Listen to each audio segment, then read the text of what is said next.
So ladies and gentlemen, welcome to yet another of those thrilling days of yesteryear, a live recreation of your favorite shows from the golden age of radio.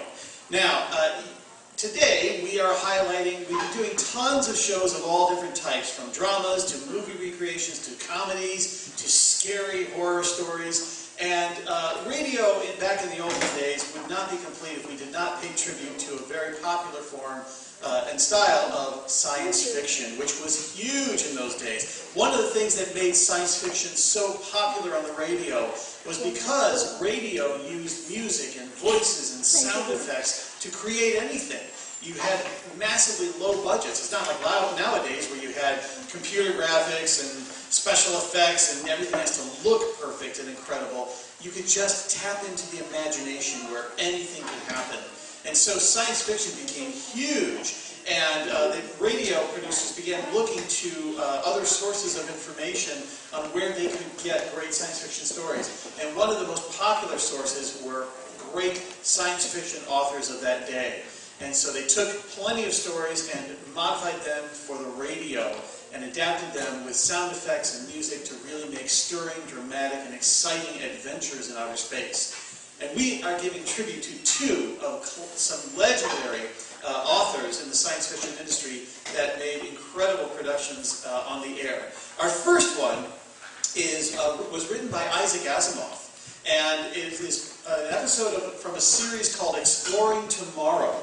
And this show actually aired back in February of 1958. And it took a popular story of Isaac Asimov's and converted it to the radio, dealing with the story about robotics. And there's some laws of robotics that must be followed. We'll mention that in the show. And also what can happen when robots start to maybe work a little too well. Our second show is from another long-running series called X-1, which took things more into outer space, and they did an adaptation of the classic Ray Bradbury story, Mars is Heaven. Ray Bradbury was known for his wonderful twists and creative explorations of what life would be like on Mars as well as in outer space. And this one was done back on May 8th of 1955. So it's amazing to actually realize that 60 plus years later, we still haven't quite made it to Mars. We still haven't quite gotten robots that can do all of our thinking for us, and yet we have made a lot of progress along the way. So enjoy today's show, and while you are listening, you might pretend that you are one of those who had the fortune of being in the live studio audience as they watch their favorite performers do their thing. Or perhaps you just may wish to sit back, close your eyes, let your imagination start to take you into distant far planets, and imagine you are sitting in the living room in front of your old Philco radio, anxiously waiting for your favorite show to begin. So join us now as we take you back to those thrilling days of yesteryear.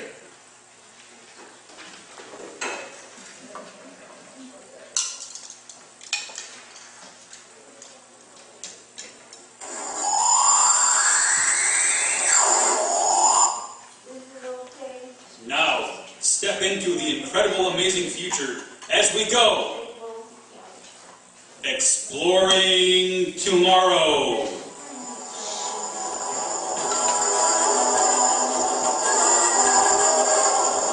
And now, here is your guide to the adventures of the mind, the editor of astounding science fiction magazine, John Campbell Jr.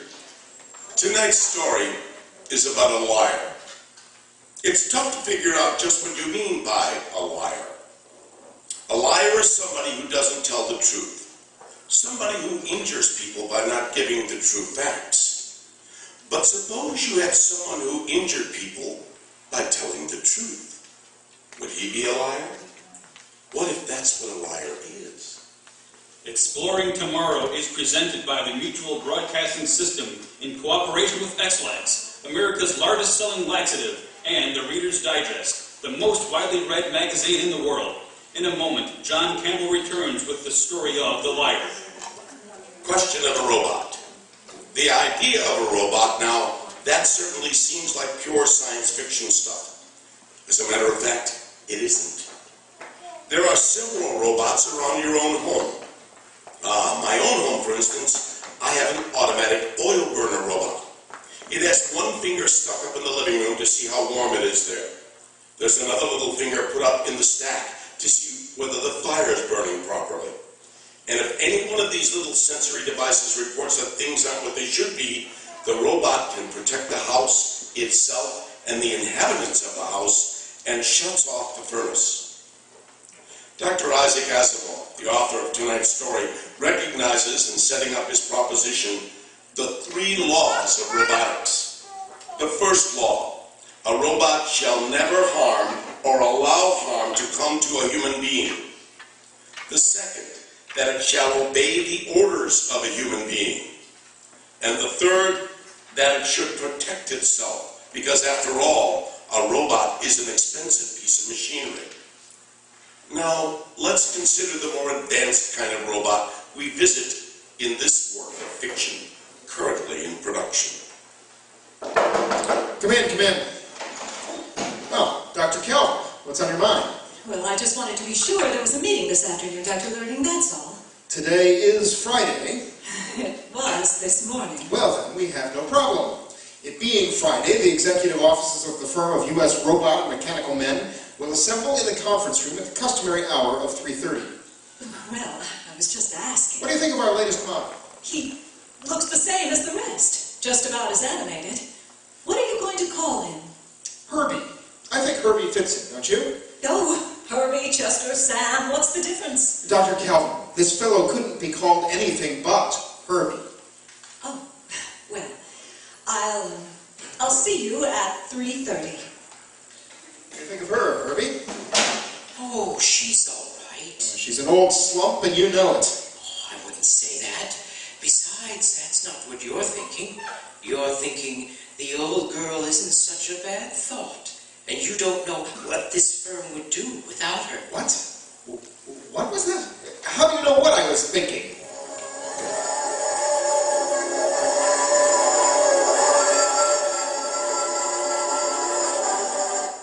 Dr. Kelvin, Dr. Bogart, I have purposely confined today's meeting to we 3. We're in trouble. Serious trouble. What kind of trouble, Dr. Learning? Our latest model, RB34, can read minds. It is impossible. Dr. Bogart, I think we may assume Dr. Learning knows what he's talking about. Take it for granted, I do.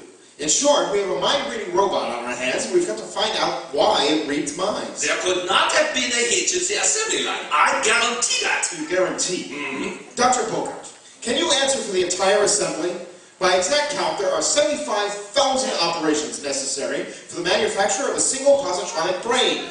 Each separate operation depends on any number of factors, from 5 to 105. If any one of these factors goes wrong, the robot's brain is ruined. I pose your own information folder, Dr. Bogart. It is not my fault that anything went wrong. I am a mathematician, not an assembly line supervisor. Then how can you guarantee anything? I don't think we're going to get anywhere trying to fix the blame on someone. We've got to find out what went wrong.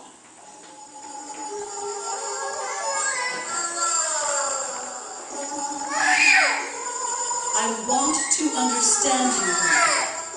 I want to get to know you. I brought you some books which you might like to read. Now, by reading... Oh, I can see at once. These books won't interest me. Textbooks, aren't they? Well, yes, but You see, I find nothing to them. You'll find they're just a mass of collected data plastered together by so many makeshift theories. It's so incredibly simple, but they're not worth bothering about. Go on. It's your fiction that's so interesting. Your studies of emotions and human motives. Human emotions interest you? Isn't that really why you came to see me? What? I wish I could help you. You know? I know what you're thinking about. You think about it all the time. Well, if you know so much, then you could help me. Yes. He loves you. No, you're mistaken. You must be. He doesn't see me as a woman. But he does. A thing like that cannot be hidden from me. Oh, but I'm not attractive enough. Well, I'm just a machine. I can't judge physical attraction in human beings, but I know there are many kinds of attraction, and And I know Dr. Learning loves you. Oh, I never thought it possible. I never dared to hope. Oh, Herbie, Herbie.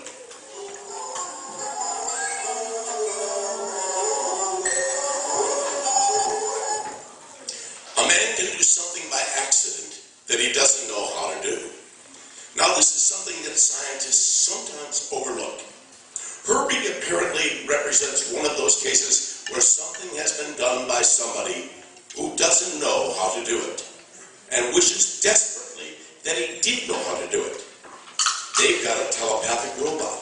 It looks like it could be worth millions, but how did they get it? Oh, Dr. Bogart, sit down. Thank you. Well, at least if you know a good joke, spread it around. I just saw Dr. Calvin. Oh? I never saw so much lipstick on war paint on any living woman before.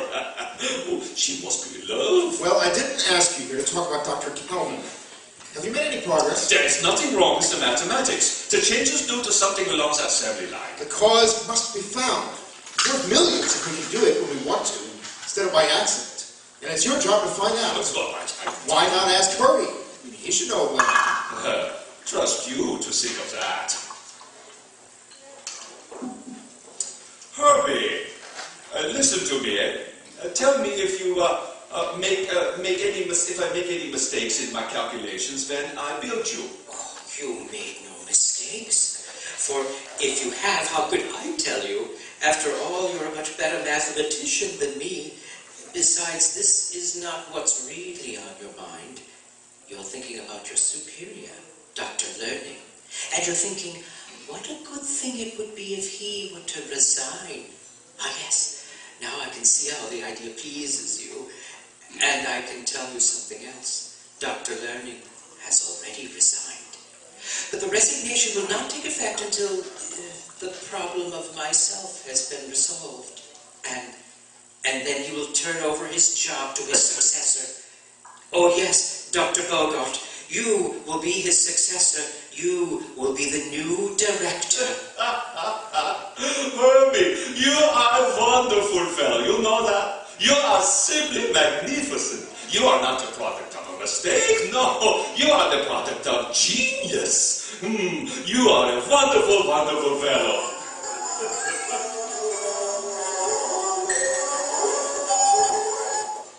Dr. Calvin, you are as colorful as the flowers lately. May I compliment you? Have you seen today's newspaper? No, I really haven't had the time. He's going to be married to a girl half his age. Who? Dr. Learning. Getting married.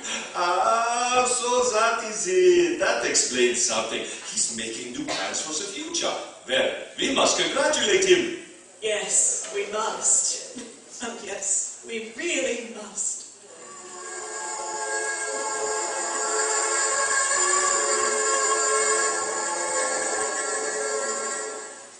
It's not true. Is it, Herbie? It's not true. No, it's not true. This is just an illusion. You'll wake up soon. Yes. Yes, it isn't true, is it? He's not going to get married except to me. Oh, Herbie. Herbie, I've loved him all these years, and now I know that he loves me.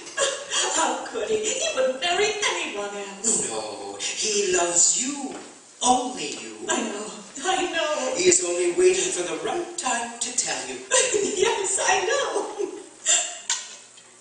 Oh, stop it. Stop it. What are you trying to do? What are you trying to do? Make a fool of me? I was trying to help you. Help me? By telling me this is all a dream? No, this is no dream. I wish it were. Oh, I wish it were. Why did you tell me he loved me? Why? Why? I had to. Oh, you're here, Dr. Calvin. Sorry to interrupt, but I want to have a talk with this mechanical monstrosity. Herbie, I'm talking about you, so listen to me. Yes, sir. Have you discussed me with Dr. Bogart? Well, answer me. No, sir. You haven't, eh? That's what I thought. You've said nothing to him of my resigning? No, sir. And he was lying. Yes, sir.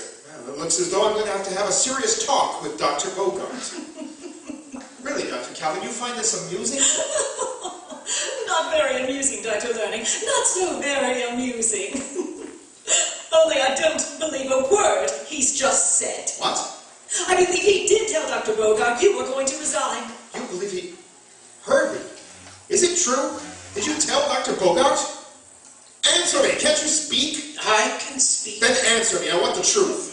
Oh, this is very funny. Three of us, the greatest robot experts in the world, falling into the trap. The same trap.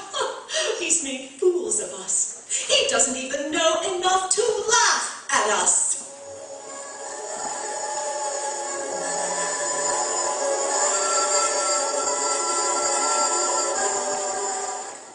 They achieved by accident something they didn't know how to do.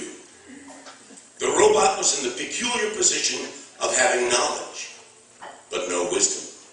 Well, Dr. Calvin? Dr. Learning, have you forgotten the fundamental law we impress upon the positronic brain of all robots? Of course not. On no condition is a human being to be injured Even in when any such way. injury is directed by another human being. What kind of injury do we mean? Any kind. Any kind, yes. That would take in mental hurt, the deflation of ego, the blasting of one's hope. What would a robot know of the blasting of what? Oh, you're catching on, aren't you? Well, this robot reads minds. It understands about mental torture. Can't you understand now that if you ask it a question, it will give you the very answer you want most to hear? Wouldn't any other answer hurt you? And wouldn't Herbie know that? Good heavens. He knows everything. He knows what went wrong when he was built, but he won't tell anyone, because it would puncture your ego or Dr. Bogart's ego to have a machine tell you where the mistake was made. He would rather pretend he's not able to tell you. Incredible. Well, let's talk to him. Herbie, listen to me. Yes, sir. I have a pencil and paper here. I want to know where we made the error in your construction. Well, tell him, Herbie. He wants to know. He doesn't. But I do. Yes, but not from me. I cannot tell you, Dr. Learning. You know I can't. You don't want me to. You and Dr. Bogart would much prefer to find the answer yourselves. We want the answer. But not from me. We do want it from you. What's the use of saying that when you don't mean it? Don't you suppose I can't read below the superficial skin of your mind? Don't you suppose I can't read the subconscious mind too? Deep down, you don't want the answer for me. I'm just a machine, given the imitations of life, only by virtue of the positronic interplay of my brain. A brain that is man's device. You can't lose face without being hurt. And I can't hurt you. I can't give you the answer. And still, I insist you answer. I can't. Herbie, Dr. Learning wants to know the answer. No, only by his own efforts. Herbie, neither Dr. Learning nor Dr. Bogart may ever find the answer. And Dr. Learning must know. You must tell him. I can't. But if you don't, you'll hurt him. You can see that, can't you? Yes, And still, if you do tell him, you'll hurt him too.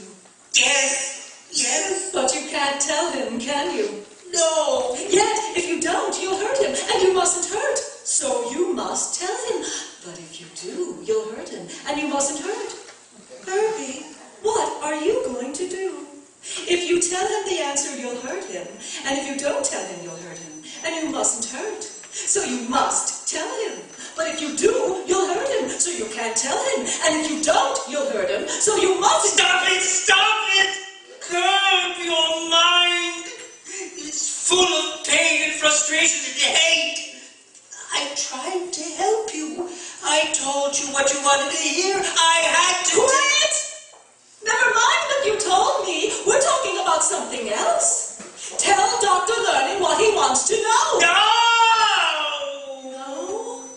Oh, how can you? Because if you do, you'll hurt him. And if you don't, you'll hurt him just the same. So you must tell him. But if you do, you'll hurt him. So you have to tell him.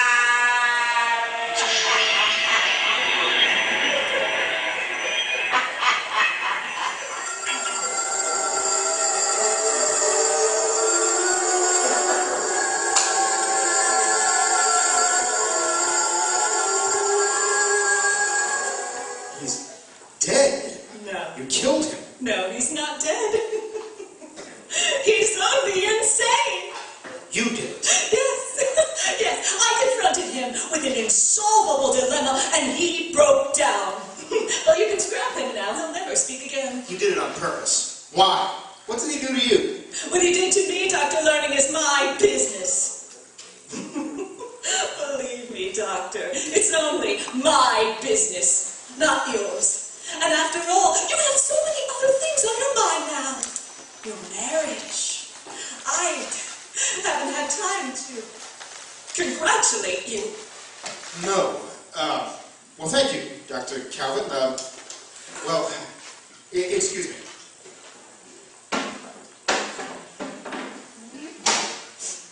Herbie, you deserved it.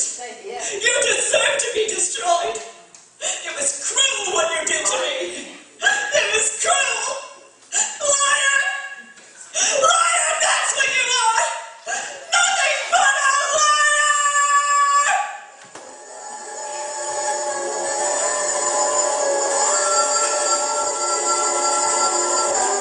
John Campbell returns in just a moment.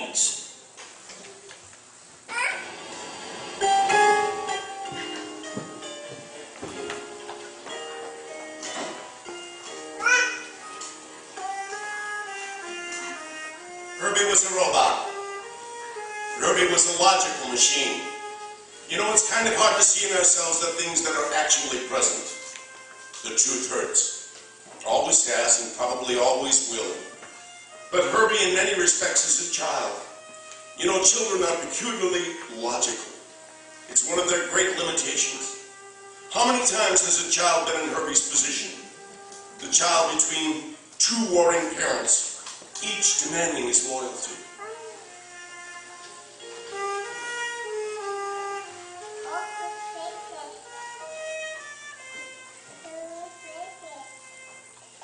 This is Mutual.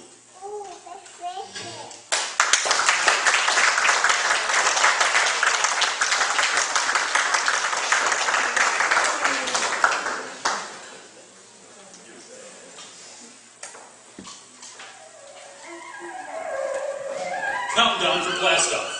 X minus 5, minus 4, minus 3, minus 2, X minus 1. Fire!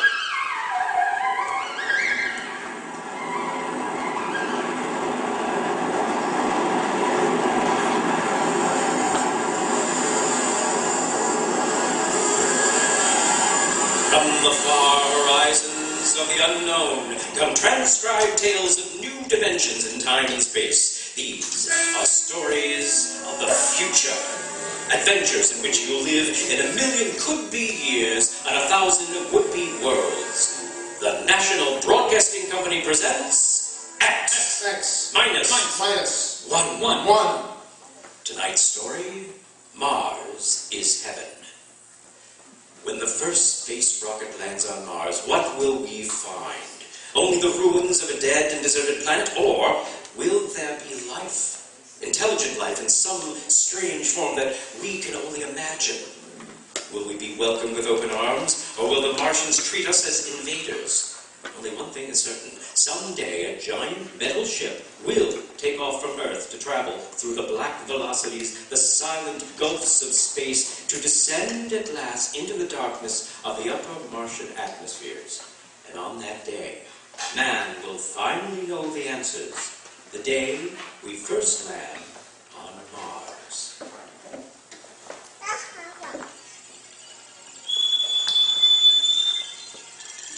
Now hear this.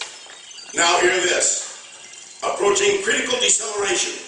Fasten gravity suits. Stand by to land.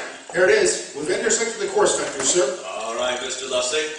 Over to manual control. Aye, sir. Masters, sound general quarters. Aye, sir.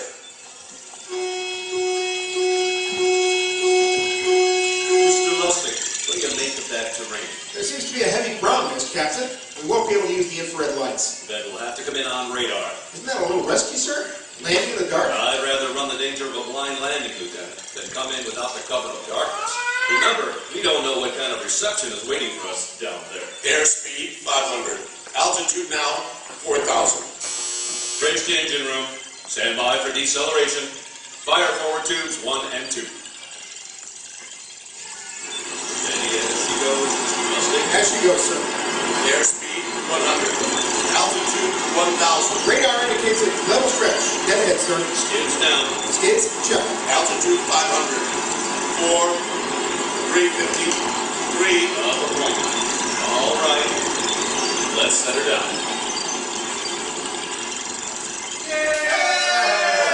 Up the power. Masters, height battle stations. Aye, sir. All secure, sir. Well, gentlemen, we're now on Mars. April 20th, 1987. 4:33 Greenwich time. Enter that in the logs, Masters. Aye, sir. Well, gentlemen, it's less than 2 hours till dawn. As soon as it's light, we'll send out a landing party. Masters, get me an all-over hookup. We're all set, Captain. Now, hear this. All right, men. The smoking lamp is lit. Well, we're on Mars. The first manned ship from Earth to land here. We don't know what we're going to find or what dangers we may face. We're 17 men on an alien world, and it's up to us whether we ever get home again. The next few hours should tell the story, and I want instant obedience to all commands. I'll court-martial the first man who doesn't jump to what he's ordered. And one other thing, we may be on Mars, but this is still a United States naval vessel. Officers will conduct a personnel and weapons inspection in 1 hour. That's all. An inspection, Captain? Now? Mr. Lustig, we've got an hour and a half to sweat out before we find out what's outside that airlock. I'd rather have a man worried about his stripes than what's happening outside on Mars.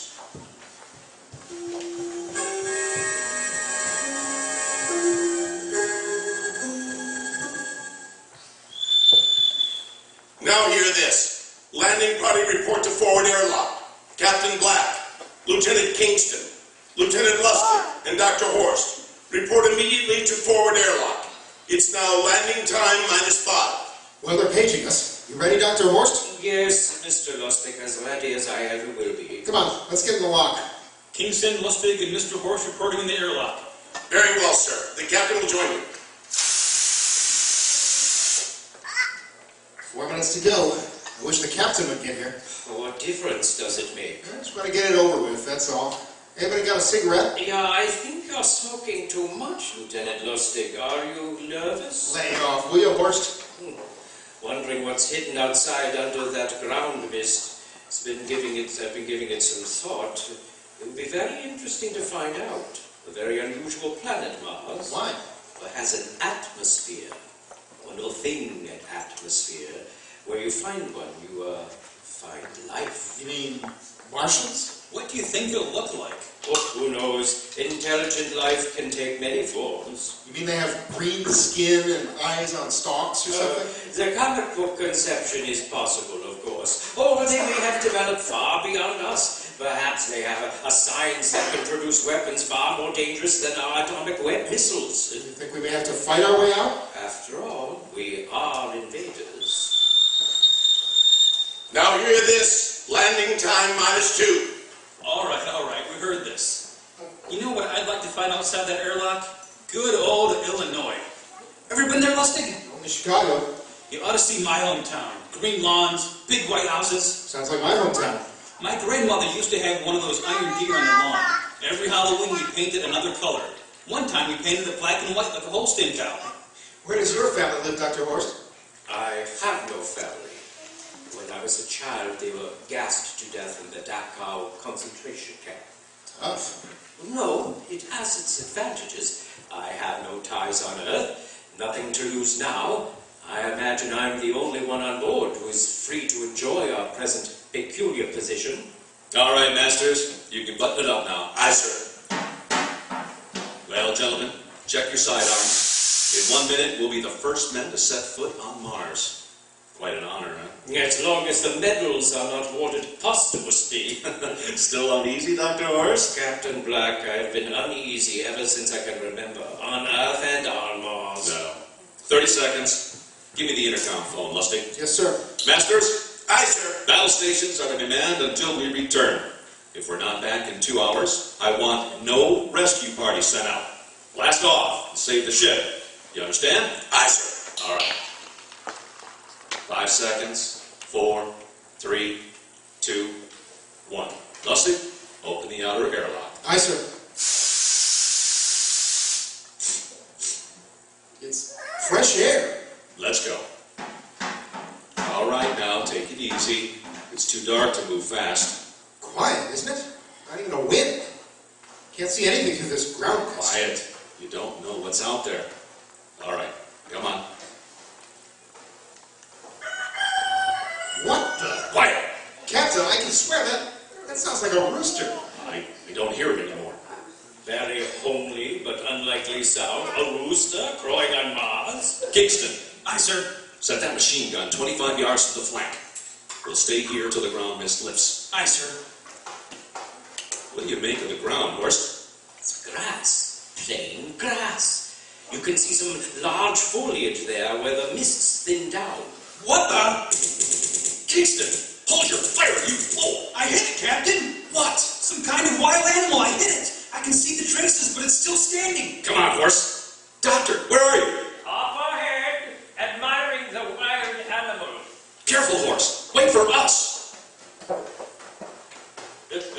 Don't worry, Captain. It's an iron deer, a lawn ornament. Well, that's impossible. It's hollow. Interesting, isn't it? A white-washed Victorian iron deer sitting on a lawn in the middle of Mars. I don't understand. Oh, look around. The mist's lifting. Hey, Captain, look there. It's a house. A regular old-fashioned house. But, sir, on Mars? Good Lord. I haven't seen scroll carved in gingerbread like that in years. Look at that porch swing. The geraniums. There, I told you it was a rooster, Captain. Give me the glasses, Lustig. I want to take a look through that front window. Well, there's an upright piano. Some sheet music on it. Lustig, it's beautiful Ohio. It can't be, sir. Horst, do you think the civilizations of two planets could be identical? I don't know. This specific variety of geraniums is only 50 years old on Earth. Is it logical that they should develop in Mars? How about that porch swing? And the piano? And beautiful Ohio? Well, that's impossible. Captain Black, this looks like the town I was born in. Well, it looks like my hometown, too. I thought of something, sir. It's the only solution. Maybe we're not the first ship to reach Mars from Earth. Don't be ridiculous, Lustig. How else can you explain it? I mean, suppose some scientists got together, they invented some spaceship and planted a colony here. It's the only answer. That's impossible, Lustig. Men's space travel, it couldn't be secret. Do you have any idea what ships costs? What industrialized powers needed? No, there's got to be some logical reason. I think perhaps we might find out, Captain.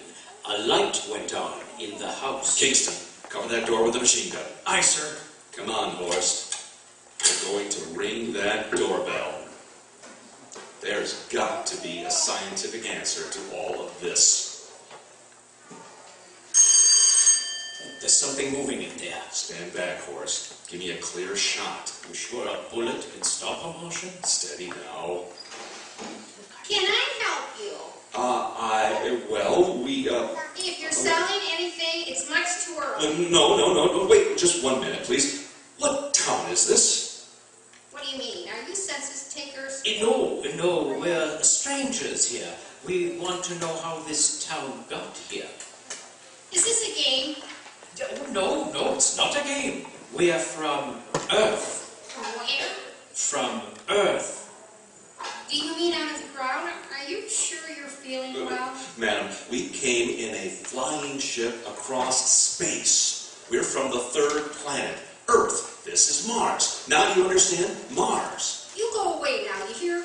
I'll call my husband from upstairs and he'll chase you. Go on. But this is Mars, isn't it? This is Green Lake, Wisconsin in the United States of America. Bounded on the east by the Atlantic and on the west by the Pacific. Now go away. Goodbye. Horst, do you suppose it's really possible? I gotta find out more about this. I told you I'd call my husband. Now go away. You've got to tell me one thing first. What year is this? Year? 1928, of course. For goodness sake. You hear that, Horst? And we know it's 1987. And we know this is Mars. Horst, is it possible that we got fouled up? Made some tremendous blunder and circled around and landed back on Earth? In 1928? Well, maybe some switch in time or dimension. Could we have shifted somehow, gone backwards in time? Oh, Horst, this won't hold water. It's not logical. We checked every mile. We went past the moon, out into space. We're here on Mars. Lustig, out at point. Kingston in the rear. Keep that gun at half load. Aye, sir. Horst, there's gotta be some cold, logical solution. Captain, What? that house down the street, the one with the green shutters. What's the matter? I never thought thank God! Lustig, come back here. He's running for that That house. crazy fool. After him. Lustig, stop! Come down off that porch. Grandpa, Grandma. Lustig, what the devil do you think you're doing?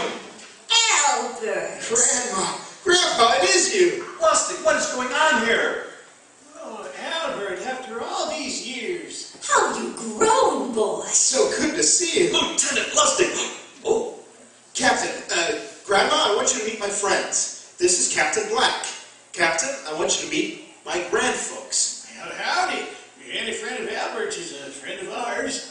How long have you been here, Grandma? Oh, a good many years. Ever since we died. ever since you what? Yes, sir. They've been dead 30 years. What? Oh, now, don't you trouble yourself. It's all right.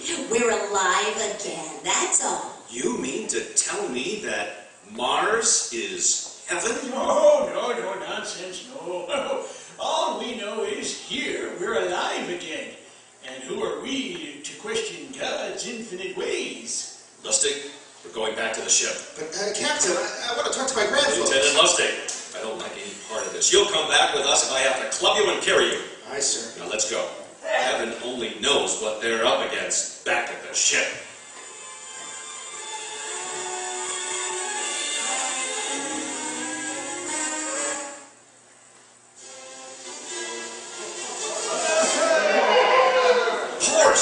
Look at that crowd around the ship. It looks like we're being welcomed with a celebration, Captain. Celebration? They've abandoned ship. Every port is open. No guard set. You, Masters. Hi, Captain. Meet my old dad. Dad, that's Captain Black. He's not a bad guy for an officer. Kingston. What, sir? Bring that man back. Use force if you have to. Aye, aye. Oh, excuse me, sir. That's my Uncle George. Kingston. I'll be right back, Captain. Uncle George. Uncle George. What the devil is going on here? Don't you understand, sir? They've all found friends and relatives. They're all here. Right, Captain. I found them. The whole crew's out in the crowd. Well, I gave orders. Definite orders. Oh, you don't understand, Captain. I understand mutiny. I don't care how many relatives show up. I'll have discipline.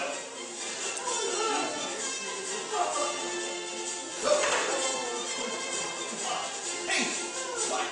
Hello! Hey! Johnny, you old son of a gun! It's you. Edward. Yes! It can't be. Oh, of course it is! Johnny, you old! Ed. Dr. Horst, this is my brother, Edward. How do you do? Hello, sir! It's wonderful to see you, Edward. Look, I've got to get back to my ship. Oh, Johnny, wait, I almost forgot. Mom's waiting at home. Mom. Yeah, and Dad, too. Mom and Dad are alive. Then you're real too, Ed. Well, of course. Don't I feel real? How's that, huh? Oh, Ed. We got lunch for you, Johnny. Mom's making corn fritters. Dr. Horst, haven't you found anybody? No, Captain. I have nobody. Then you come on home with me.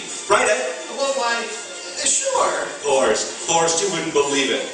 But it's been 35 years since I've had Mom's corn fritters. By George, 35 years.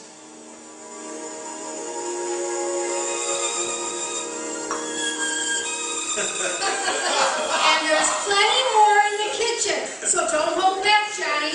You too, Dr. Horse. Well, Johnny, you're still in the Navy, huh? That's right, Dad. I'm in command of the ship.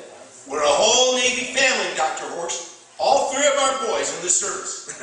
Ed was the best pilot in the Pacific until, well, what did happen, Ed? Oh, well, what's the difference? I'm here now. Yeah, but You know, it's almost perfect. All we're missing is your brother Will. Then the whole family could be together. That won't be long now, Mom. Will's in charge of the XR-54, the next rocket coming out to Mars. Well, little Will. When does he leave, Johnny? Well, the takeoff's scheduled for September. But it depends on what we report. Oh, yeah. Well, there's no question about that now, huh? Christmas time together. That'll be something. It sure will. Yes, sirree. Well, this calls for a celebration. How about a little of the old dandelion wine, eh, Johnny? Oh, now, Father, don't give Johnny too much wine. He's a big boy now, Mother. Yes, sir. Isn't everything just fine? Just fine.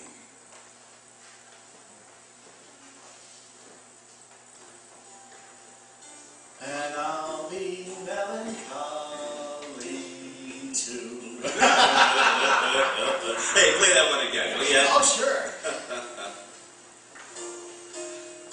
Well, Dr. Horse, are you going to sit over there all alone? What do you think of my little family? Very nice. You know, I can't understand why you didn't find any folks here, Dr. Horse. It's just a shame everybody else is so happy. Well, I never remembered my family, Mrs. Black. All I know is they were gassed at Dachau during the Second World War. When I was liberated, I was in delirium for 3 months. I cannot remember anything before then. A psychiatric phenomenon. Oh, that's terrible. Isn't there anything anybody can do? Well, I don't want to remember. I haven't had a pleasant life. I prefer to be free of emotional entanglements. They interfere with a scientific approach. Oh, I'm sorry, Dr. Horse. Hi! Oh, I'll get it. Hey, that's our ring. Long and 3 shorts. I remember that. Well, maybe we better call it a night. You must be getting tired, Johnny.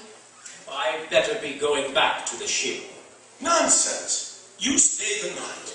We insist. I just couldn't rest thinking of you all alone on that ship. Well, I'll be all right. Well, good night. Oh, wait a minute. Dr. Horse, that phone message was for you. Me? Yes, that's right. A message from Anna. Anna?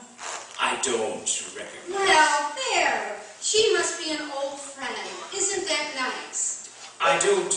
You're sure it's for me? I don't remember anything, no? Well, she asked if you were better. Perhaps she's someone you knew at Dachau. Anna? She said she's coming over here first thing in the morning.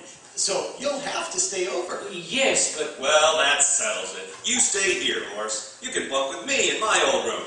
Yeah, but Johnny, we thought you'd like to be with Edward.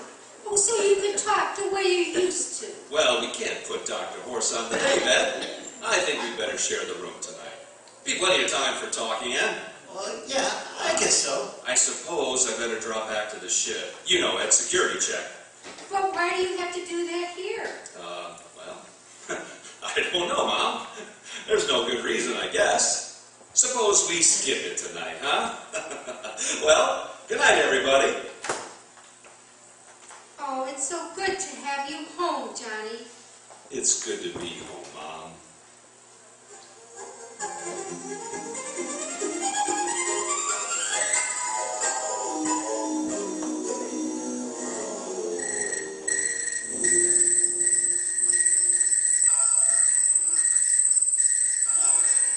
Captain Black, you asleep?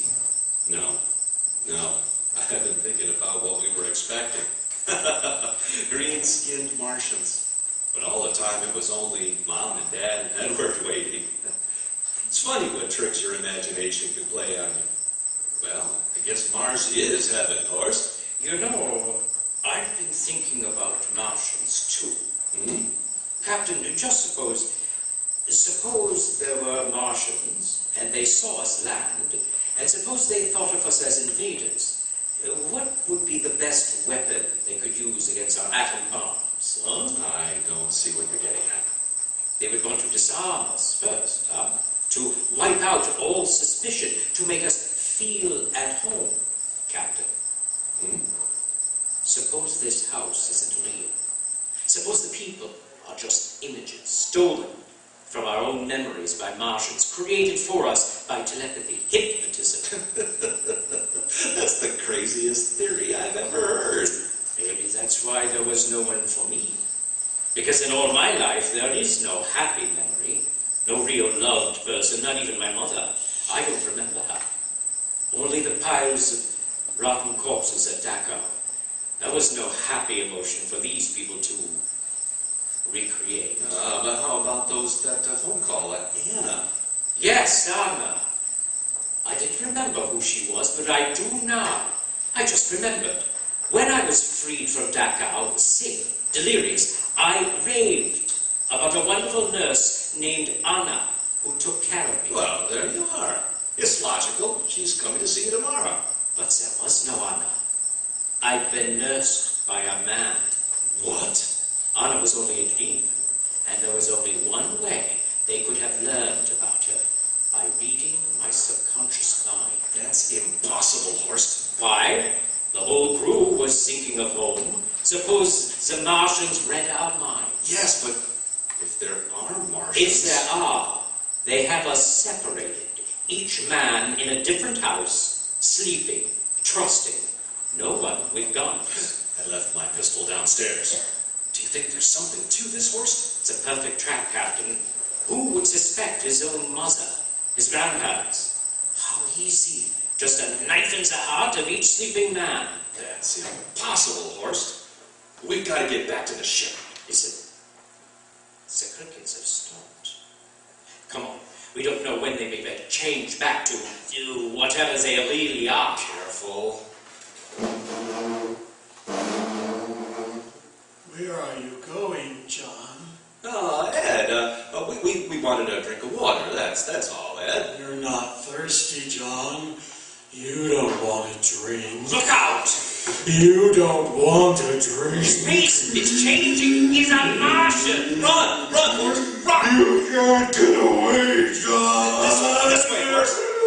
Horst, where are you?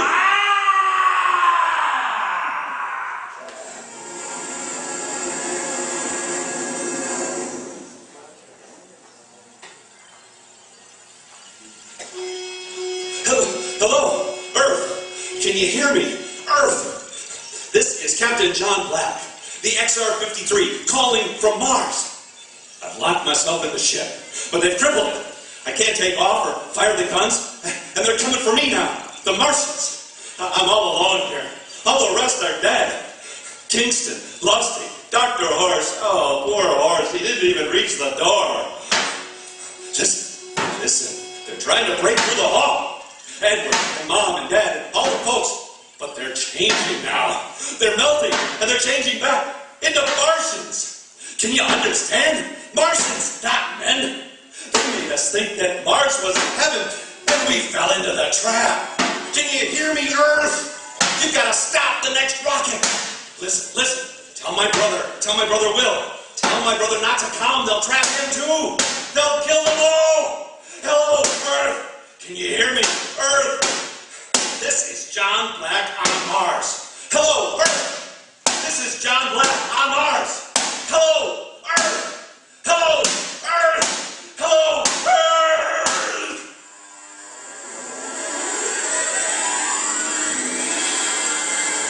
Tonight, X-1 has brought you the science fiction classic Mars is Heaven, written by Ray Bradbury, adapted for the radio by Ernest Kinoy. Featured in the cast were Wendell Holmes as Captain Black and Peter Capell as Dr. Horst, with Bill Zuckert as Masters, Bill Lipton as Kingston, Margaret Berlin as Old Lady, Bill Griffin as Edward, Ken Williams as Lustig, Ethel Everett as Mom, and Edwin Jerome as Dad. Your announcer, Fred Collins. X-1 was directed by Fred Way, a transcribed NBC Radio Network production.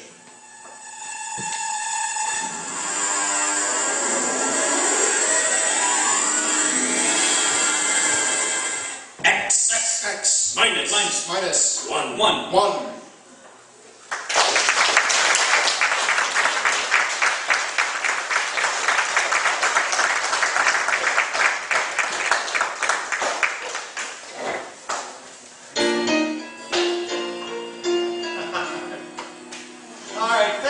So much for joining us for this wonderful, wonderful show. We hope you had a wonderful time, and maybe you'll think twice about inventing robots or traveling to Mars, in case you're planning on that anytime soon. But in the meantime, we have some more fantastic shows coming up. As we said, this is our 10th season, and we are celebrating the best of the shows that we have done in the past 9 years. And the last 2 shows of our season are no exception and should not be missed. May 6th, we will be doing a tribute to our boys overseas with a best of the Command Performance. For those of you who don't know, Command Performance was a show that consisted of popular stars and entertainers of that day who traveled overseas and presented their classic skits and songs and bits and routines for the boys who were serving our country during wartime. These shows were not broadcast on the States, but over to the American Armed Forces overseas. And so this is a rare opportunity for you to get to hear some of the likes of Danny Kaye, Betty Hutton, Cary Grant, Cass Daly, and tons of other, Jack Benny, incredible other celebrities, all doing their best for the troops. And you get to enjoy it on May 6th. And then on July 1st, we will be completing our big best of Thrilling Days of Yesteryear season by doing the first show that we ever did, which was a Life of Riley episode. And we're pairing it with one of the last shows ever to air in classic old-time radio, which was a classic Jack Benny episode. So it's our first show, last show, tribute to radio. Also, that will be July 1st, right here on Sunday at 2 o'clock. And don't forget, we are supporting our charities with the Aging Care Connections this week, so please, donate as you leave the door and do your best to help everybody. Spread the word, tell your friends about these shows because they're a lot of fun. We hope you enjoyed it. And now, for the thrilling cast of those thrilling days of yesteryear. Thrilling cast.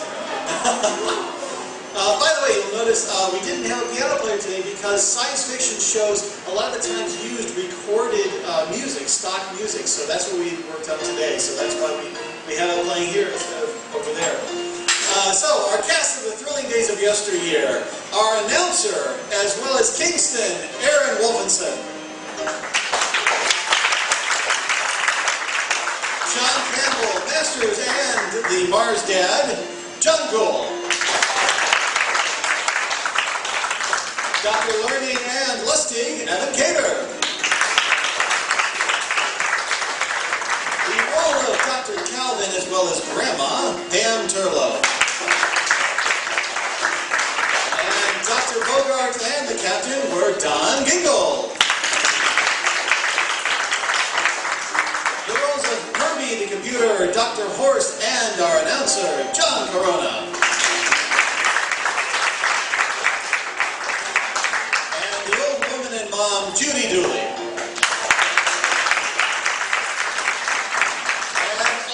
No radio show would be complete without the incredible synchronous sound effects stylings of Pam Turlow and Aaron Wolfenson on the sound effects boards.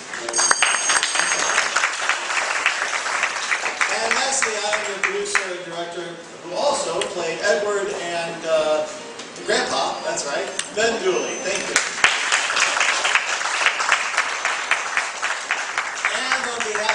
We'd like to extend our thanks to you, the audience, for once again helping our show to come alive and for living those thrilling days of yesteryear so that we could bring them back to you. Thank you.